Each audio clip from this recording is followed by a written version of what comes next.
in a relatively small office on the second floor of the House of Officers meetings in Khabarovsk. It was stuffy, despite the fact that December was blowing outside the window. A young and inexperienced fireman was ordered to heat the room and thus prepare it for a long court session, while other administrative services had to prepare the rest. The panel of judges, consisting of 3 senior officers, occupied a small podium in the presidium and sat down at a wide table covered with red cloth. So, the accused Junior Lieutenant Kenji Hayase. Now the essence of the charges against you will be explained to you through an interpreter. Are you ready? A middle-aged, short Japanese man with eyes as large as glowing scarabs leaned towards the translator, nodded his head intelligently, and then straightened up and slowly bowed low to the judging panel with a sense of dignity. Then he straightened up and spoke. Yes, I am ready to answer. Okay. According to the testimony of a number of your subordinates, we know that you provided security for the roadblock where experiments on living people were carried out.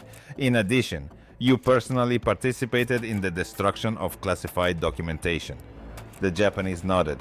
Yes, this is true. In the period from 1937 to August 1945, first with the rank of non-commissioned officer and after 1945 with the rank of second lieutenant under the command of Major Sore Tsukinage. The head of the judging panel sorted through the papers on the table, pulled out a long piece of paper with black and white photographs pasted on it. In this photo, you are depicted during the execution of prisoners of war by a Chinese soldier, but you are accompanying a group of Japanese scientists overseeing experiments on the development of bacteriological weapons. The Japanese grinned. You want to get information about the archive I destroyed, yes? I'll disappoint you, it burned to the ground. The judge did not raise his voice, but he was annoyed. Answer the question. With all due respect to you, I do not consider myself guilty. You judge me only because it was your country that defeated the Holy Kwantung Army and our sacred Yamato Nippon country. But I don't consider myself defeated. I didn't give a damn about all your questions and your sentences. After finishing, the Japanese, obeying the code of politeness, bowed again, then spat loudly in the direction of the judging panel, made an evil grimace, and yelled, "Banzai! Banzai! Banzai!" A moment later, the escort twisted the defendant's arms and led him out of the room into the corridor. It was a separate court session, taking place outside the general trial and trial of war criminals, the Japanese, who took part in the fate of Detachment 731 and conducted a series of inhuman and unprecedented experiments on living people.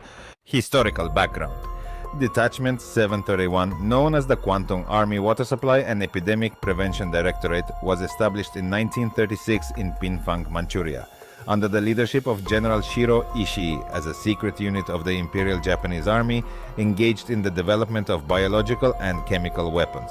The unit conducted brutal experiments on humans, including vivisection and infection with infectious diseases, on prisoners of war and civilians. In August 1945, before the Red Army offensive, the Japanese military destroyed the main base of the detachment and most of the evidence. However, some participants were captured and brought before the Khabarovsk trial in 1949, while others escaped punishment thanks to immunity granted by the United States in exchange for research data. That evening, Kenji Hayase, a former second lieutenant and now a prisoner of war accused of war crimes against humanity, respectfully addressed the warden and asked to be taken to the prayer room. This was required by the conditions of detention. The warden, a hefty village fellow with chewed cheeks, cursed to himself, but nevertheless led the prisoner out and led him down the corridor to a small room where a prayer room was organized. At the same time, the room could accommodate no more than 5 people, but this time Hayase prayed alone. He asked the overseer to light incense sticks and then sat alone in front of the image of Buddha Amid and fell into a prayer trance. He was repeating to himself a single saying from the Hagakuretsu no Tomo manuscript. Duty is heavier than a rock and death is lighter than a feather. Then he remembered the eyes of his wife Kumiko, who was burned alive in a fiery tornado after the American bombing of their hometown. He admired his memory, caressed her cheeks, lips, admired the satin of her pink kimono and her gentle submission. But the memories were interrupted by a slight smell of burning. The beautiful vision was replaced by a haze of moans and burning flesh. Hayase opened his eyes and saw a dark smoke rising from the smoker. The wrapping paper of the incense stick began to burn. He got up, bowed to the image of the Buddha, trying to bow as low as possible until he bent almost over the floors. That night, Kenji Hayase hanged himself in his own cell, using the fabric of a mattress pillowcase as a hinge and a grate on a small window. After death, he was happy. His spirit, illuminated by a transparent mist, wandered through a green valley, and he was ready to prostrate under the wings of the solar goddess Ametarsu and meet his beloved in the eternal transfusion of solar glare and cosmic stars. But something happened that he did not expect at all. The hearing was pierced by a multi-voiced scream shimmering with suffering and inhuman malice. The sunlight flooding the valley was replaced by a black glow. The grass underfoot burned out with crumbling cold ashes, and the fragrance of never-before-seen flowers beat into the nostrils with an unbearable stench. He heard curses, groans, the crackle of automatic fire and frantic laughter. Among the cacophony, one could guess jerky military commands, replicas of scientists, and simply put, sadistic doctors from the detachment. Hayase did not dare to go forward. He prostrated himself with fear and trembled. All hope ran out in his soul. He understood that this was already his afterlife, his karma and his posthumous horror. He threw up his head and screamed, "But why? Why? I served our sun-faced emperor faithfully. I served..." His scream was cut short by the quiet voice of a boy who was slowly approaching him.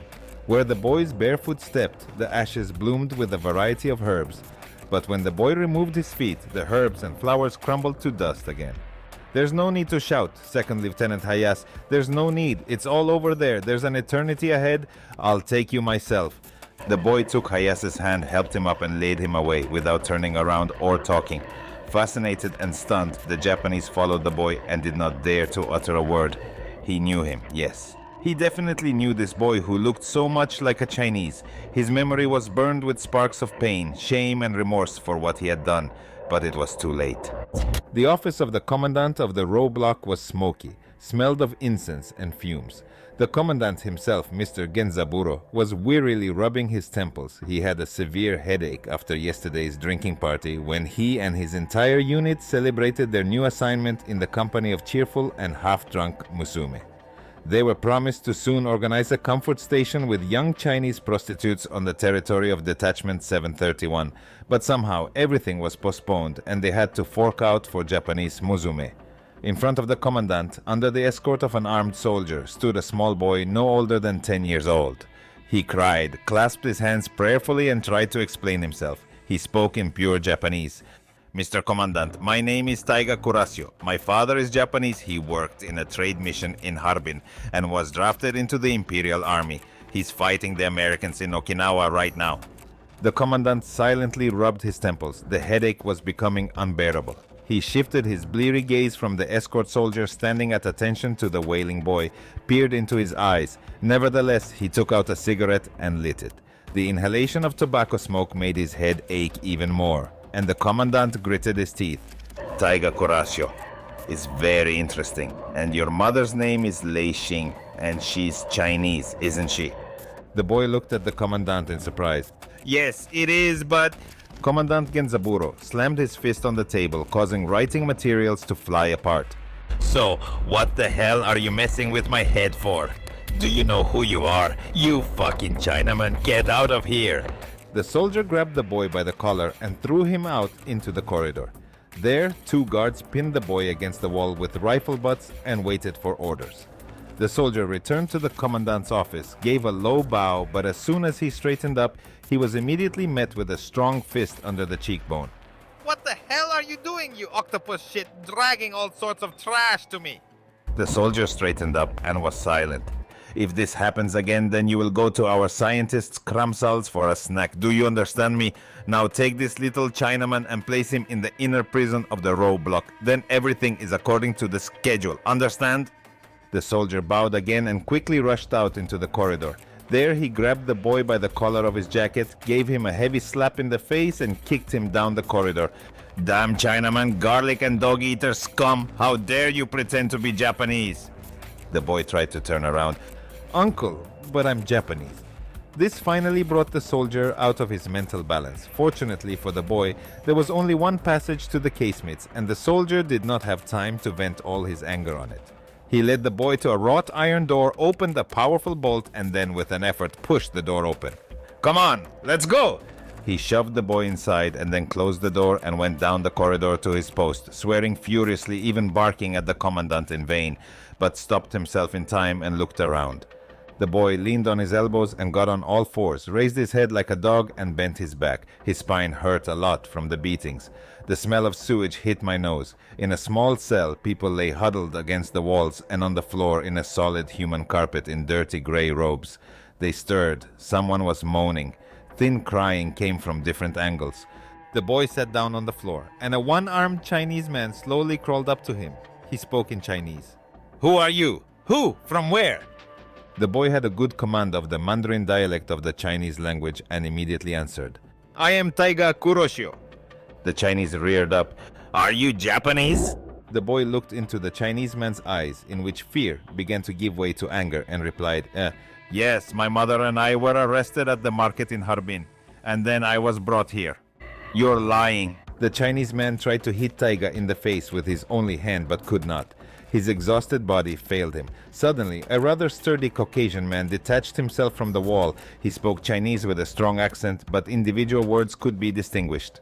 "Leave him alone, Cricket. It seems to me that he is like all of us here." The Chinese man, nicknamed Cricket, sat down on the floor, winced at the pain in his buttocks and the pain in his stomach. "Come on, Bear, look at him. They didn't even change him into a robe. He will listen. He's a Jap. He knows their language." The blond man smiled kindly. "So what? You know him too." He turned his head towards Taiga and then extended his hand. "I am Ivan Poselkovy, a Russian. He fought on Khalkhin but was captured." The boy shook hands and said softly, "My uncle also fought on Khalkhin and Bain Tsagan." The man frowned. "It's better not to talk about it here, kid. So you're Japanese. How did you even get here? There are Chinese, Koreans, Manchus, and quite a few Russians, losers like me. But the Japanese are only on guard here." The boy nodded understandingly and looked around. In the semi-darkness of the cell, he saw multi-tiered wooden bunks with straw bales scattered. Ivan helped Taiga up and led him to his bunk. The Chinese nearby looked warily at the alien boy. He sat down on the bunk and spoke softly, sometimes confusing Chinese words with Japanese. Ivan did not understand everything the boy was saying and called the Cricket to him. "What does he say, Cricket?" The Chinese listened, nodded his head occasionally, then asked Taiga something in surprise, and then translated the meaning of the conversation to Ivan, nicknamed the Bear. "He says that his mother is Chinese and they lived in Harbin. His father was mobilized and he is now somewhere in Okinawa. His name is Taiga and his mother is Lei. They were arrested and he was sent here where he doesn't know his mother. His father is Japanese and his mother is Chinese. A whore married to an occupier." The Chinese man spat right on the floor and looked at the young Taiga with hatred. Ivan waved his hand. "Come on, Cricket, he's just a kid. It's not his fault." The Chinese almost growled with anger. "They are all innocent of anything. Damn bastards, but never mind. Give me time. Just give me time. I'll skin you with one hand." The Second World War was apparently coming to an end. Soviet tanks were already collecting dust from German roads on the trucks. The Americans pressed Okinawa, knocking the Japanese off the islands. It was going to end soon, one way or another. The war will end with the victory of some and the defeat of others. But what awaits the prisoners of the secret prison of the Row Unit 731? Only death could await them. Cricket and Ivan understood this perfectly well. In addition, they guessed what was happening in the prison itself and what the Japanese were doing within it. Ivan approached the Chinese and spoke into his ear, trying to pronounce the words. He spoke so that Taiga could not hear anything. "How many of your people read the note in the 4th and 5th cells?" The Chinese invited the Russian to move to the corner of the cell and sit there on the floor by the corner bunks, where they were surrounded by more or less sturdy Chinese and one Korean. They were looking at Ivan and the Cricket. "Only one person in the 4th and 2 in the 5th. They'll tell everyone else. We start after lights out. You are the strongest of us," the Russian Bear. "We will all rush at the guard, try to detain him, and you will strike. Then the whole crowd will make our way down the corridor, freeing up the cells. Let's try to break into the courtyard." Suddenly, the bolt on the wrought iron door rattled with metal. The cell opened and 4 soldiers quickly ran inside. They were armed with automatic weapons and pointed their barrels at the crowd of prisoners. An elderly doctor entered in a white coat, followed by a young assistant also in a white coat and a cap. The doctor took off his glasses, wiped them with the hem of his robe and put them back on. He nodded to one of the soldiers. He started shouting loudly, then bowed briefly to the doctor and turned inside the cell. He spoke jerkily and clumsily, using a primitive dialect of Chinese, squealed, but tried to maintain a commanding tone. "Line up against the wall. Keep calm and bare your left arm." Some of the prisoners could not get up on their own, and then they were helped by those who were more or less able to stand and move independently.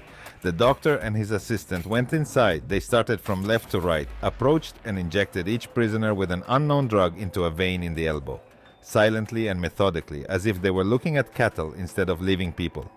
Historical background. In the detachment, 7 of 31 prisoners were called Maruta, which means log in Japanese.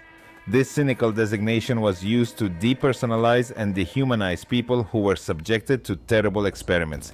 The term was part of a general strategy to conceal the true nature of the detachment's activities and was perceived as part of a cover, because officially Detachment 731 was presented as the Department for Water Supply and Epidemic Prevention.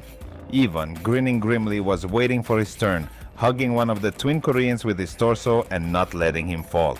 The cricket looked questioningly at Ivan, but he briefly jerked his chin in the negative, making it clear that it was not yet time for the planned riot. The cricket looked down. When it came to them, Ivan himself stretched out his hand, looked at the doctor, and pronounced clearly in Russian, "You're an asshole, uncle." But the doctor did not pay the slightest attention to these words. He did not pay attention to anything at all except the syringe and the prisoner's vein. He was just methodically and painstakingly doing his job. On his assistant's tray, a pile of empty glass syringes was piling up and a stack with a full one was flickering. Everyone in the cell received their injection, all 43 prisoners, including the young Taiga Kurasio. The doctors and the assistant went out first, then the soldiers came out, and last of all their commander, Kenji Hayase, who was promoted to the rank of second lieutenant yesterday and assigned to guard these cells and the corridor. By the way, he was the one who put the boy Kurasio in this cell. He saw him, but he didn't give a damn about this Chinese kid posing as a Japanese. And on the others, they are all logs and are only suitable for kindling in the oven and for poles. Ivan rubbed his elbow. The injection was painful. The cricket stood a little apart and tried to revive the young Korean, who began to wail and beat his head against the wall in hysterics. Taiga Kurasio, feeling a strong and reliable person in Ivan, clung to him, tried to find support and some kind of beginning from which he could push away and return to in case of danger. Ivan called the cricket. "Come on, drop it." He was talking about the Korean. "Come closer." Cricket and 2 other Chinese men from the entourage approached Ivan, who moved closer to them himself. Their heads moved in a circle. "What do you think it was?" A stocky, broad-chested Chinese man, stripped to the waist, bared his toothless mouth. "I heard that such injections were given to women from the East Wing. They all died of smallpox." The cricket looked at the stocky one. "Where did you hear that?" The guards whispered about it when they took me to the dental experiment.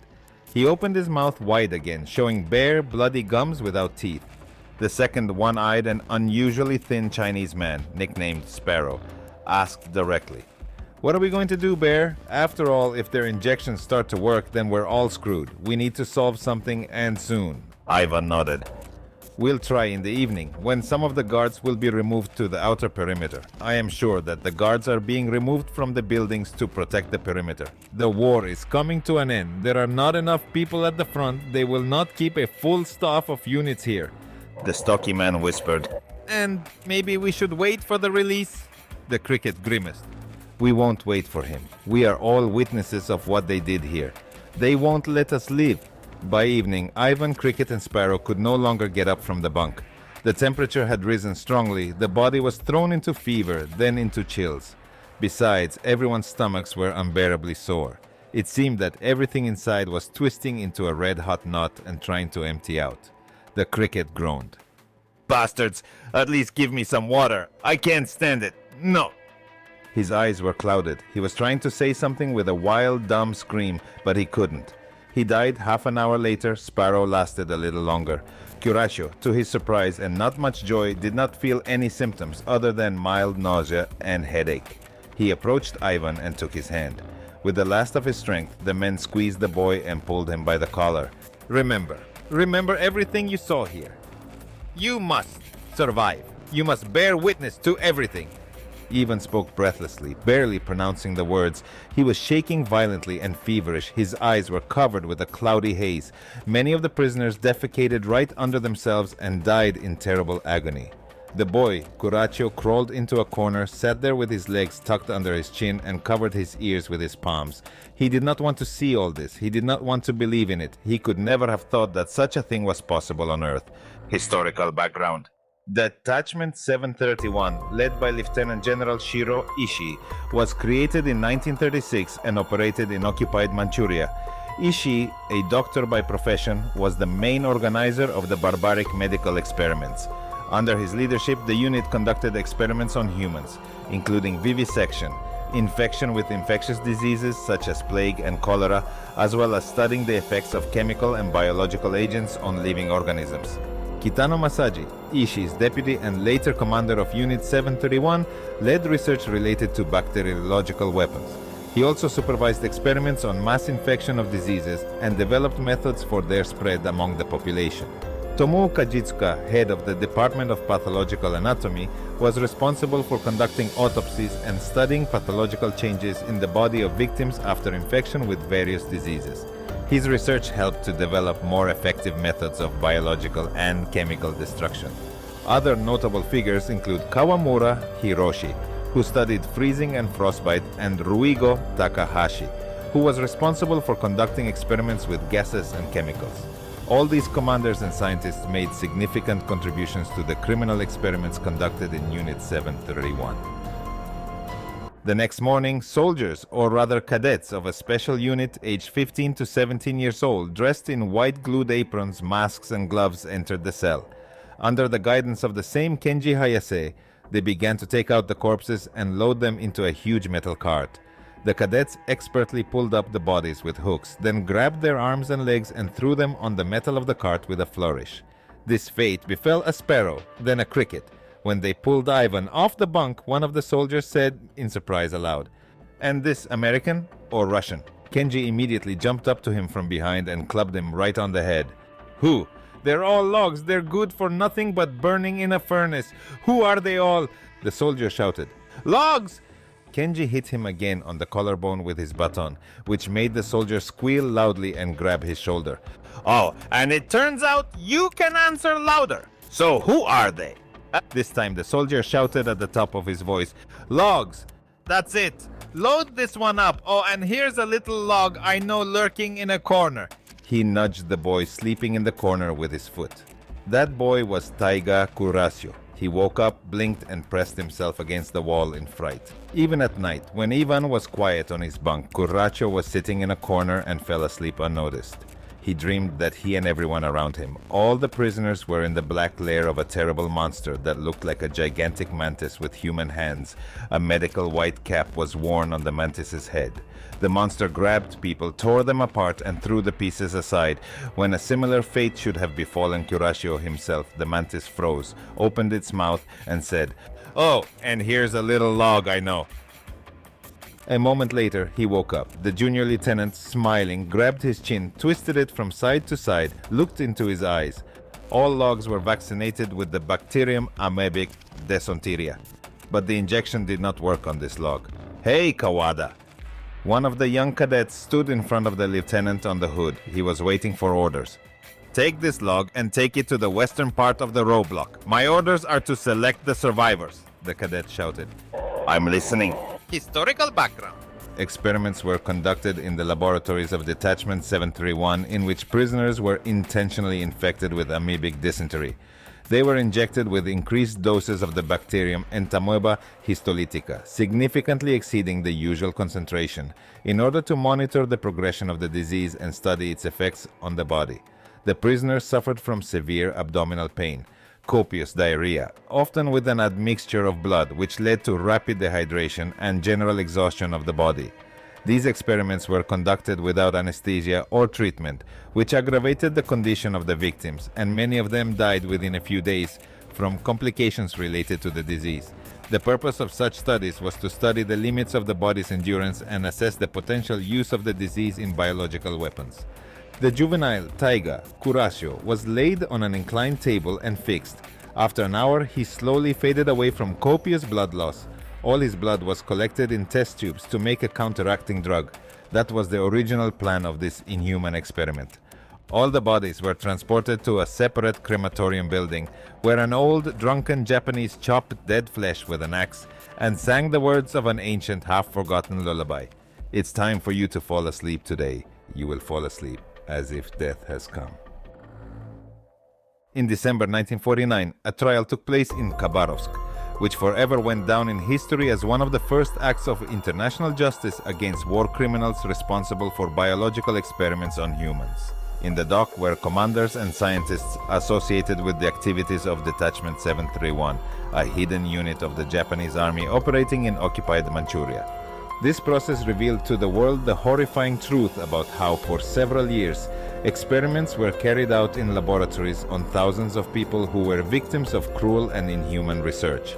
During the trial, evidence was presented of experiments with biological weapons, vivisection, and other torture, which led to the painful death of many prisoners. The defendants accused of these crimes were sentenced to various terms of imprisonment. This process was an important step towards understanding the scale and consequences of war crimes, and also consolidated the principle of the inevitability of punishment for those who violate the laws of humanity. The Khabarovsk trial also became a reminder that the truth sooner or later becomes known, and that justice, albeit belatedly, overtakes the guilty. Modern Japan and its people are not responsible for the crimes committed during the Second World War. Many decades have passed, and Japan has become a completely different country, transformed into a peaceful and progressive state that emphasizes humanism, international cooperation, and the development of science and technology for the benefit of all mankind. Today, the basis of Japanese life is respect for human rights, peaceful coexistence, and contribution to global efforts to maintain stability and prosperity. Japan actively participates in international organizations, supports global initiatives in the fields of health, education, and environmental protection, and strives to promote world peace. The country is also known for its commitment to high standards in science and technology, which are used to improve the quality of life of people around the world. Modern Japan is an example of a nation that, having overcome the difficulties of the past, strives to create a better future for all. The Japanese are proud of their achievements in the field of humanism and are ready to continue working for the common good of the entire planet.